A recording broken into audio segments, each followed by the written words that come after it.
नमस्कार दोस्तों, मैं हूं आपका दोस्त अनिल कुमार और आप हैं मेरे YouTube channel to the point education पर। दोस्तों, हमारी बात हुई कि हम लगातार करंट अफेयर्स के जो है प्रतिदिन के करंट अफेयर्स के वीडियोस आप तक प्रोवाइड कराते हैं जो आपके विभिन्न एग्जामों में काम आते हैं। जो भी एग्जाम, अगर आज के टाइम में कोई भी कंपटीशन का एग्जाम होता है तो मुझे लगता है कि उसमें ऐसा कोई भी एग्जाम शायद नहीं है जिसमें करंट अफेयर्स यानी समसामयिक घटनाक्रम ना आता हो।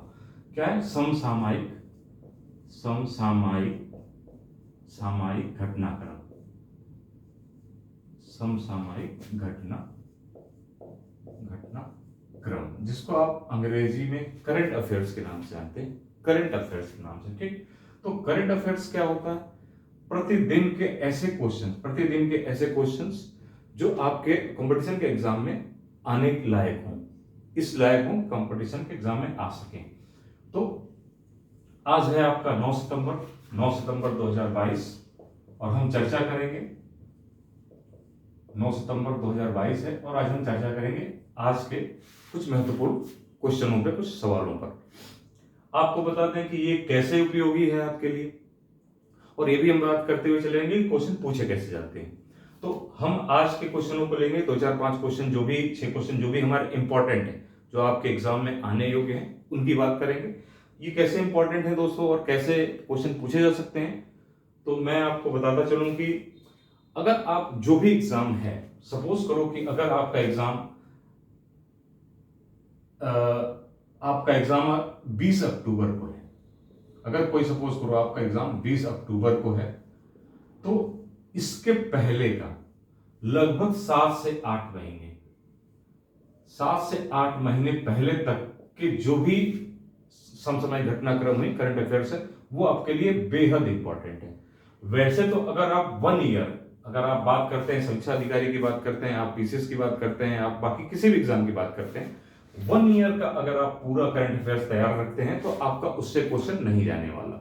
अब इतना इंपॉर्टेंट ये स्थान क्यों रखता है दोस्तों? क्योंकि मैं आपको बता दूं कि अगर आप commission, Uttar Pradesh public service commission के किसी एग्जाम में भाग लेते हैं तो लगभग इसका जो होता है वो 20 से 25 क्वेश्चन के आसपास, 25 से कभी कभी 27, 28 और 30 तक चला जाता है। ठीक है, तो जो पोर्शन 30 क्वेश्चन दे जाए आपको, वो कितना इंपॉर्टेंट है आप समझ सकते हैं। बाकी ये है कि अगर आप जो बच्चे अन्य एग्जाम, वनडे एग्जाम देते हैं, जैसे पेट का एग्जाम होगा या सुपर टेट होगा, तो उसमें भी करंट अफेयर से कम 20 से 25 क्वेश्चन तक मिलेंगे आपको। तो ये अपने आप इंपॉर्टेंट हिस्सा रखता है किसी भी कंपटीशन का, किसी भी प्रतियोगी परीक्षा के अंतर्गत ये बहुत ज्यादा महत्वपूर्ण स्थान रखता है। तो मैंने आपको क्या बताया, का मतलब यह है कि आप इसको डेली डोज के रूप में लीजिए और डेली पढ़ते रहिए। 10 10 15 15 आधा घंटे घंटे में आपका पूरा का पूरा तैयार करा देंगे हम आपका करंट अफेयर्स। तो आप एक चीज देख रहे हैं कि ये 1 साल का होता है, लगभग 1 साल या 7 से 8 महीने तक का होता है। तो अगर आप एकदम से बैठेंगे पढ़ने तो आपको बहुत ज्यादा बर्डन पड़ेगा, लेकिन अगर आप धीरे धीरे आधा आधा घंटा भी पर डे मेहनत करते रहेंगे, कोशिश करते रहेंगे, तो आपका देखेंगे कि धीरे धीरे करके आपका तैयार हो जाएगा और बाद में एग्जाम के टाइम में केवल आपको रिवीजन करना होगा। ठीक है, तो आज के लिए अभी इतना रखते हैं, बाकी शुरू करते हैं अपना वीडियो, जो कि बेस्ट है हमारे समसामयिक घटना पर, करंट अफेयर्स पे 9 सितंबर 2022 के लिए। ठीक, पहला क्वेश्चन लेते हैं दोस्तों। पहले क्वेश्चन, जैसे हमने आपको बताया कि बताएंगे जो भी घटना होगी वो बताएंगे, जो भी करंट अफेयर्स होगा वो बताएंगे, साथ में उसके साथ क्वेश्चन भी आपके देखते रहेंगे। तो एक आपको देखते हैं, लोकनायक फाउंडेशन साहित्य पुरस्कार है। क्या है? लोकनायक फाउंडेशन साहित्य पुरस्कार है, साहित्य पुरस्कार है। ठीक है दोस्तों, साहित्य पुरस्कार है। तो ये लोकनायक फाउंडेशन साहित्य पुरस्कार है। तो ये किसको मिला गया? ये तनिकेला भरणी है, तनिकेला भरणी नाम है इनका, भरणी, जो तेलुगु भाषा के लेखक हैं। ठीक, इनको यह पुरस्कार मिला है। ठीक, अब सीधे सीधे क्वेश्चन आएगा कि निम्नलिखित में से, लिख देता हूं मैं एक बार आपको, फिर बाकी इसी के ऊपर आगे क्वेश्चन बताता रहूंगा। क्वेश्चन क्या बनेगा यहां पर आपके कंपटीशन में कि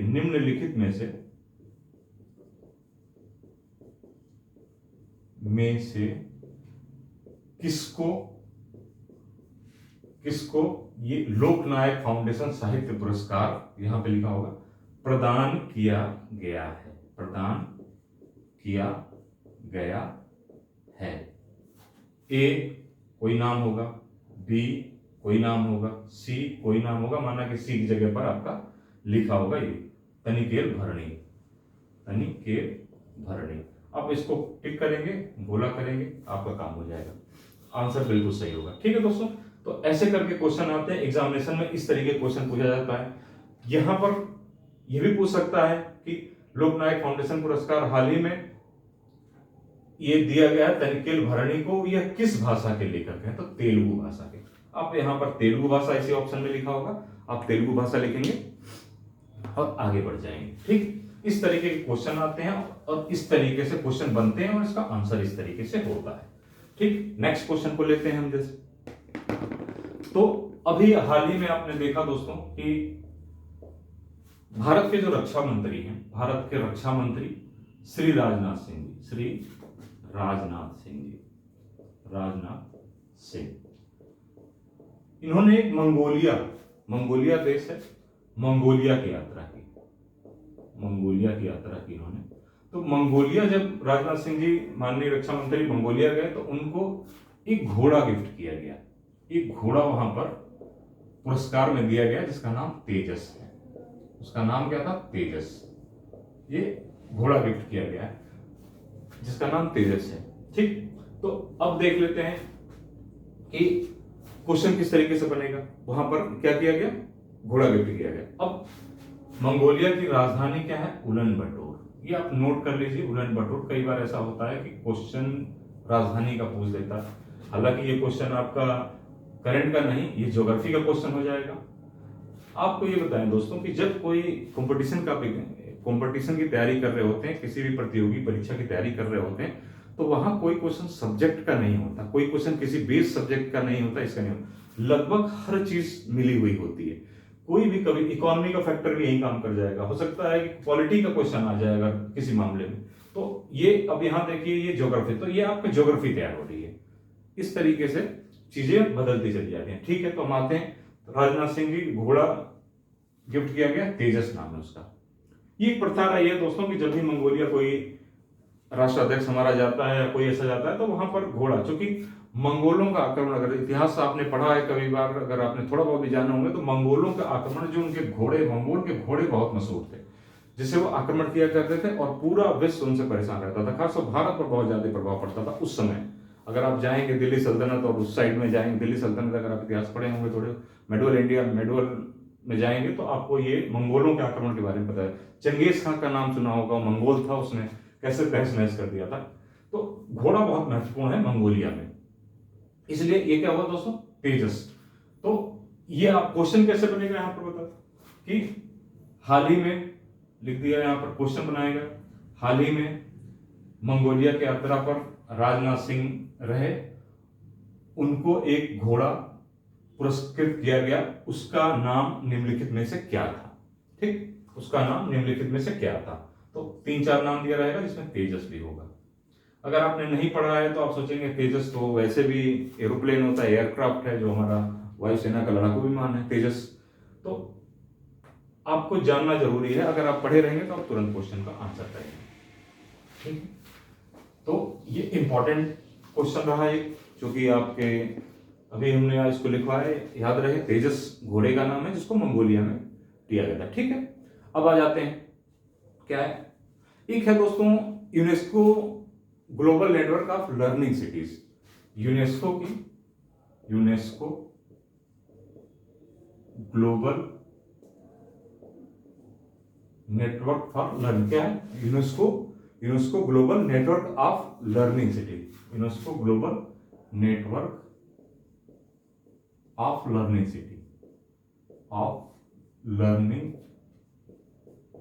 सिटीज है, सिटीज। तो UNESCO global network of learning cities क्या है, इसमें हमारे भारत देश के 3 शहरों को, नेटवर्क ऑफ लर्निंग सिटीज 3 शहरों को इसमें रखा गया है। मतलब इसको यूनेस्को ने लर्निंग सिटीज के रूप में तीन जो जगह हमारे जहां शामिल है, जो 3 शहर हैं उसको कौन कौन से हैं? त्रिशूर है, त्रिशूर केरल में पड़ता है, नीलांबूर है, केरल में पड़ता है, और आपका वारंगल है जो तेलंगाना में पड़ता है। ठीक, ये आप नोट कर लीजिएगा, शहर का भी नाम भारत के अंदर जो पड़ता है। ठीक, केरल ये राज्य हो गए, ये आपकी सिटीज होगी, शहर हो गए। इनको तीनों को आपको ये भी याद करना पड़ेगा, क्योंकि क्वेश्चन निम्नलिखित में से हाल ही में जो UNESCO global network of learning city में रखा गया त्रिशूर, वो किस राज्य में अवस्थित है, इस तरीके का भी क्वेश्चन पूछ लेता है। ठीक, तो आप देखेंगे कि अब आ जाइए यूनेस्को के ऊपर। यूनेस्को, कई बार क्वेश्चन में ऐसा होता है कि यूनेस्को का फुल फॉर्म पूछ लेता है। ठीक है, तो क्या है यूनेस्को का फुल फॉर्म? क्या होगा आपका कि यूनाइटेड नेशन ऑफ एजुकेशन, लिख देता हूं, united nation for education and cultural. ठीक, क्या हुआ आपका? United nation of cultural organisation. ठीक, क्या हुआ?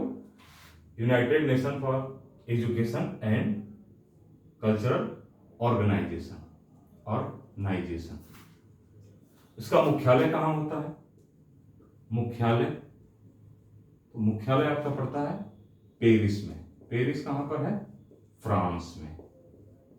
और फ्रांस की राजधानी भी क्या है? पेरिस है। ठीक, फ्रांस की राजधानी पेरिस है, इसका मुख्यालय यहां पे है।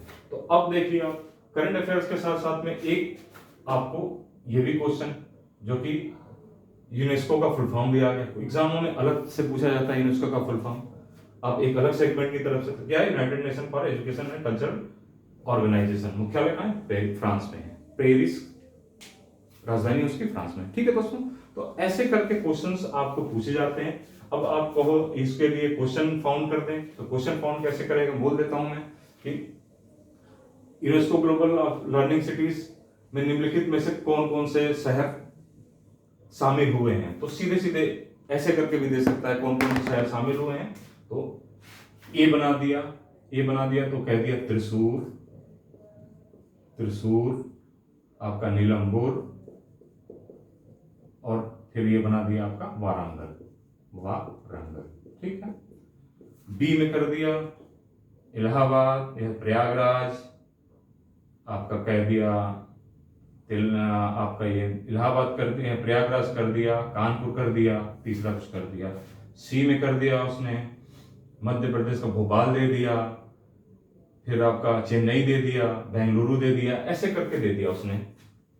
और आपको पता होगा, आप आंसर मारेंगे और कितना आसान हो जाएगा आपके लिए। अगर नहीं आता होगा तो सोचिए कितना ये टफ क्वेश्चन आपके लिए हो जाएगा।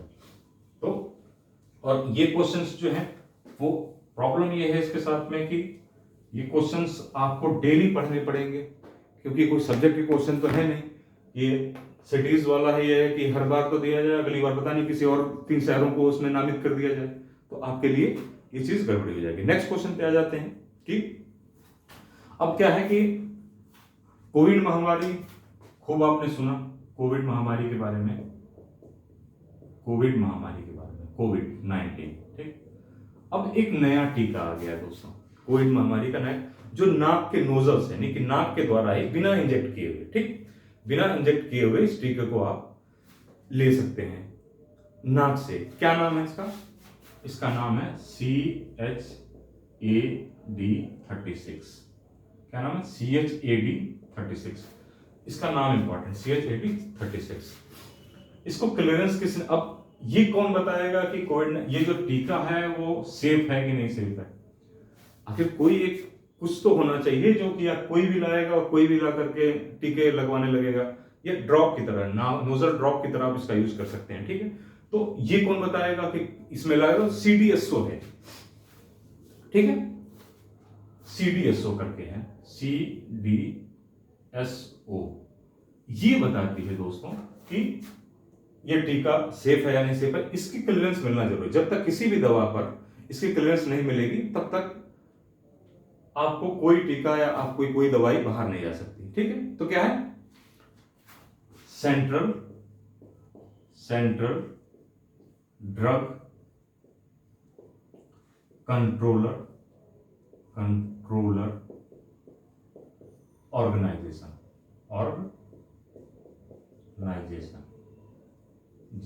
ठीक, इसका फुल फॉर्म है, आप इसको नोट कर लीजिए, सेंट्रल ड्रग कंट्रोलर ऑर्गेनाइजेशन, ठीक है। तो क्या हो गया, तो ठीक, सेंट्रल ड्रग स्टैंडर्ड, यहां पे छूट गया था, स्टैंडर्ड ठीक, central drug standard control organisation, ये ठीक है दोस्तों।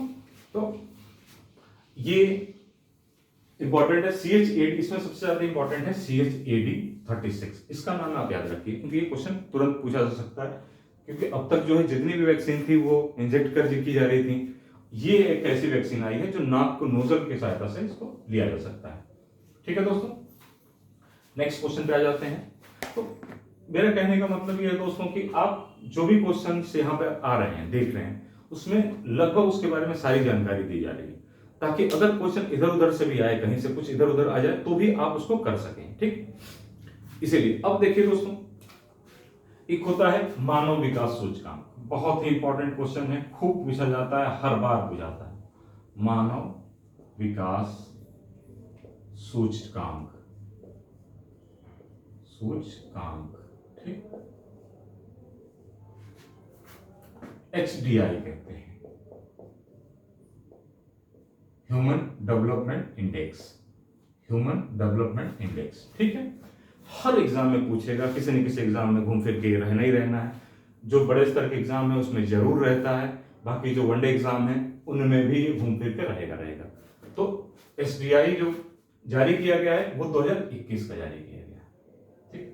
जो इंडेक्स है 2021 का जारी किया गया है 2022 में, स्वाभाविक है 21 लास्ट होगा तो 2022 में ही डेटा आ पाएगा, 22 का HDI जो आएगा वो 2023 में आएगा, जब तक 22 खत्म हो जाएगा पूरा डेटा जुटा लिया जाएगा तभी 2023 में आएगा, इसलिए 2021 का कंफ्यूज नहीं होना। यहां पर अगर एग्जामिनेशन में 2020 दे देगा तो डेटा बदल जाएगा, इसलिए आपको ध्यान रखना है बहुत अच्छे तरीके से। आपको लगेगा कितना आसान क्यों है, लेकिन जब आप एग्जामिनेशन हॉल में बैठते हैं, प्रेशर में बैठते हैं, तो आपको ये ध्यान नहीं रहता कि आप लेटेस्ट पढ़े रहते हैं, तो कई बार ऐसा होता है दोस्तों कि 2021 की जगह 2020 का पूछ देगा और आप कंफ्यूज हो जाएंगे, इसलिए ये ध्यान देना चाहिए कि जो है उसका कौन है। अब आइए बात करते हैं इसका कि क्या है इसमें। तो मानव विकास सूचकांक क्या है, अब इसको जारी कौन करता है, संयुक्त राष्ट्र विकास कार्यक्रम, संयुक्त राष्ट्र विकास कार्यक्रम होता है, विकास कार्यक्रम UNDP जिसको कहते हैं, ठीक, यूनाइटेड नेशन डेवलपमेंट प्रोग्राम, ठीक, यूनाइटेड नेशन डेवलपमेंट प्रोग्राम, संयुक्त राष्ट्र विकास कार्यक्रम ये जारी करता है मानव विकास सूचकांक को, ठीक, ये हर बार जारी करता है, ठीक। तो अब आइए देख लेते हैं, तो इस बार क्या हुआ है दोस्तों कि कुल जो देश हैं, जितने देशों का जारी किया गया है, ठीक है, कुल 191 देश थे, कुल 191 देशों में जारी किया गया है, जिसमें भारत का जो स्थान है 132वां स्थान आया है, ठीक, इस बार यानी कि 2021 में 132वां स्थान आया है, ठीक, 132वां स्थान है, ये आपका इंपॉर्टेंट है, 132वां स्थान, ये इंपॉर्टेंट है आपका, कितने देशों में, तो 191 देशों में, ठीक है, 191 देशों में 132वां स्थान। अच्छा ठीक है, अगर 2020 का पूछ लिया जाए,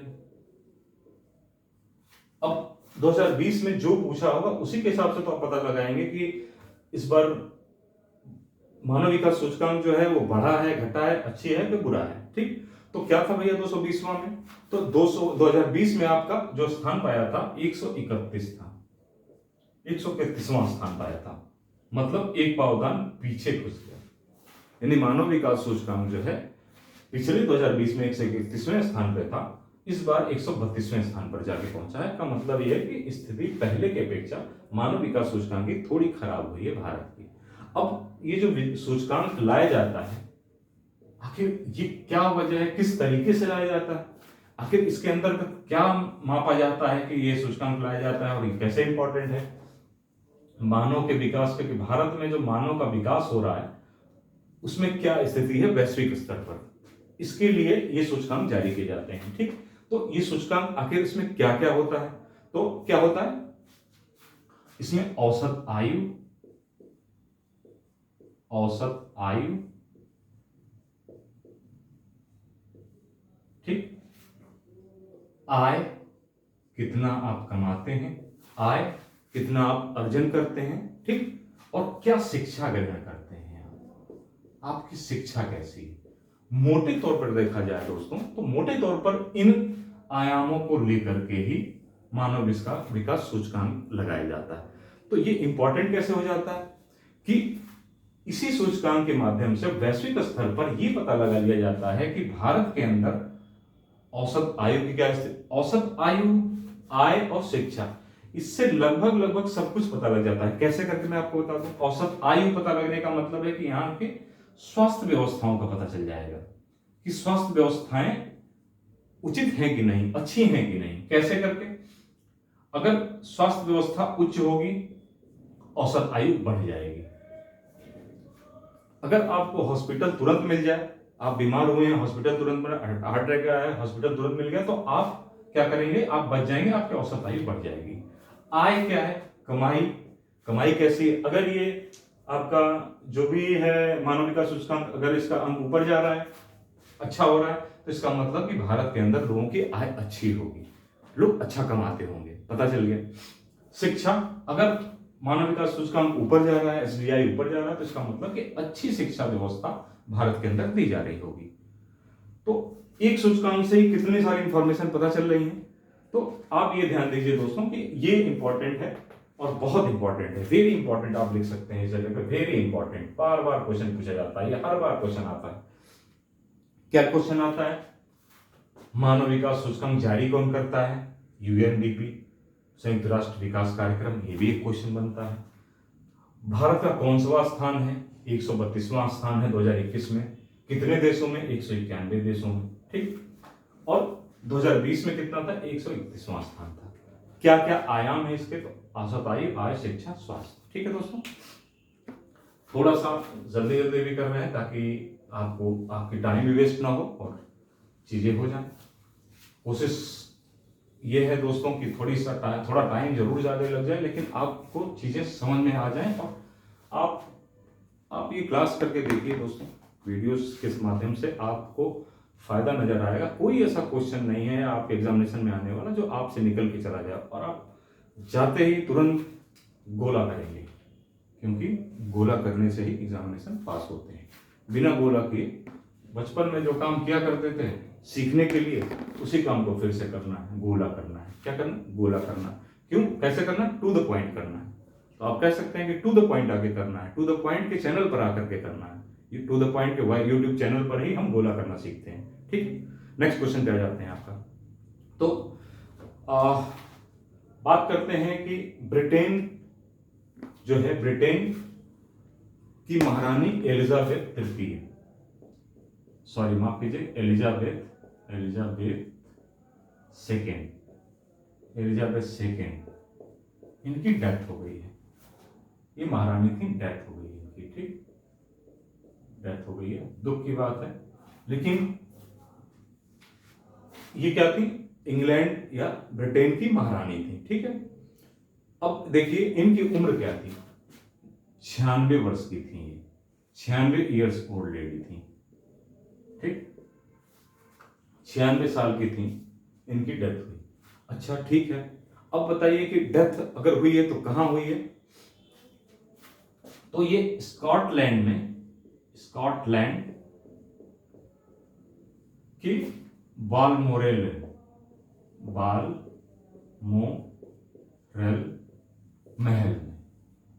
महल में इनकी डेथ हुई है, ठीक है, 96 वर्ष की। अब एलिजाबेथ सेकेंड की अगर डेथ हो गई तो कोई तो राजा या रानी कोई तो बना होगा वहां पे, क्योंकि राजगद्दी तो छोड़ी नहीं जा सकती, वहां पर व्यवस्था, क्योंकि क्राउन का शासन है, एक तरीके से देखा जाए वहां क्राउन हेड होता है, तो कोई बना होगा। तो कौन बना है इस समय? Prince Charles. Prince Charles, Prince Charles वहां के नए राजा हो गए, नए राजा हो गए, ठीक है। नए राजा वहां के कौन हो गए? प्रिंस चार्ल्स, ठीक। प्रिंस चार्ल्स वहां के नए राजा हो गए। सब कुछ दिख रहा है साफ साफ। और कोई भी परेशानी हो किसी तरीके की, आप कमेंट कर सकते हैं, कमेंट से पूछ सकते हैं, बाकी चीजों की जानकारी आप मुझसे ले सकते हैं, कमेंट सेक्शन में आप डाल सकते हैं, ठीक है। तो प्रिंस चार्ल्स बन गए हैं। अच्छा, 96 ईयर की उम्र थी इनकी। 2022 में इनकी डेथ हुई है, एलिजाबेथ सेकेंड की, ठीक है। तो आखिर ये महारानी कब बनी थी? ठीक, तो 1952 में, यानी कि 1952 में ये महारानी बनी थी। फर्स्ट टाइम ये महारानी बनी थी। सबसे अधिक उम्र तक शासन करने वाली ये महिला है। विश्व के सबसे अधिक समय, अधिक उम्र दराज महिला थी जो शासन, जो महारानी थी, ठीक है। तो अब प्रिंस चार्ल्स बन गए हैं कहाँ? ब्रिटेन के महाराजा बन गए, ठीक। राजा बन गए, महाराजा बन गए, ठीक। अब क्वेश्चन यहां लगभग सब क्वेश्चन बन सकते हैं। एलिजाबेथ की डेथ किस उम्र में हुई? तो 96 ईयर्स ओल्ड में, ठीक। 96 वर्ष की अवस्था में एलिजाबेथ। अब ये ऑप्शन में जब देगा दोस्तों, तो देखिए देगा कैसे। ऑप्शन में देखिए कैसे देगा। सॉरी माफ कीजिए, अगर ऑप्शन में देता है और ये क्वेश्चन पूछता है आपसे कि किस उम्र में डेथ हुई एलिजाबेथ की, तो 95, बी 94, सी 93 और डी 96, ठीक। 96। तो अब सोचिए इतना क्लोज रहता है ऑप्शन। अब जैसे ही आपको पता है अगर अच्छे तरीके से कि 96, आपने ये मारा, गोला किया, आगे बढ़ गए, काम खत्म। क्वेश्चन आपको बहुत ज्यादा सोचने की जरूरत नहीं है। दूसरा क्वेश्चन कैसे बनेगा दोस्तों? दूसरा क्वेश्चन बनता है यहां पर कि उनकी जो डेथ हुई है, उनकी मृत्यु हुई है, वो कहां हुई है? तो स्कॉटलैंड के बालमोरल महल में, ठीक। बालमोरल महल में। आपको सिर्फ याद करने के लिए बता रहा हूं, इसको अदर नहीं लेंगे और ना ही आप ये सोचने के लिए कि अब इतने सारे फैक्ट्स हैं, उसको हम याद कैसे करें। तो आप ऐसे याद कर रहे हो किसमें? बाल्मा के महल में हुई है। तो इतना याद रहेगा, अगर एग्जामिनेशन में ऑप्शन में आपको दिख जाएगा तो आप टिक कर देंगे, बल्मा के महल में, यानी बॉलमेरल महल में, ठीक। किसमें? बॉलमेरल, यानी बल्मा के महल में, बॉलमेरल महल में, ठीक। तो इतने से आपको याद रहेगा, ठीक है। अब नए राजा कौन बने? प्रिंस चार्ल्स बने हैं। 3-4 टाइप के क्वेश्चन इस जगह से बनेंगे आपके, और इसके अलावा कोई दूसरा क्वेश्चन बन ही नहीं सकता। कमीशन के द्वारा इसके अलावा तीसरा चौथा क्वेश्चन कोई बनेगा नहीं। जितने क्वेश्चन फॉर्मेट आपको बता दिए मैंने, उससे ज्यादा क्वेश्चन बन ही नहीं सकता किसी कीमत पर, ठीक है दोस्तों। नेक्स्ट क्वेश्चन ले लेते हैं। तो अगला क्वेश्चन हमारा क्या है? अंतरराष्ट्रीय साक्षरता दिवस। अंतरराष्ट्रीय साक्षरता दिवस, अंतरराष्ट्रीय साक्षरता साक्षरता दिवस कब मनाया जाता है? ठीक, दिवस 8 सितंबर, 8 सितंबर, ठीक, को मनाया जाता है।